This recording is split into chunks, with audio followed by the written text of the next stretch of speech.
لبوكير لتميم الحزامي. لبوكير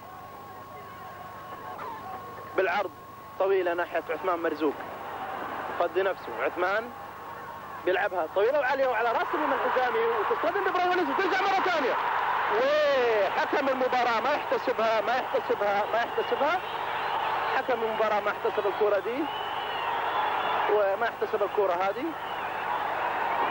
تتلعب مرة ثانية. كان في الواقع كان متسلل تميم الحزامي وتلعبت الكرة لصلاح عياد اليمين، تتلعب طويلة ناحية بايزيد مع ريفيلينو.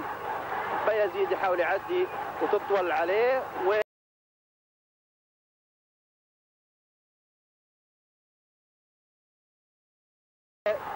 رمية جانبية لنادي الهلال.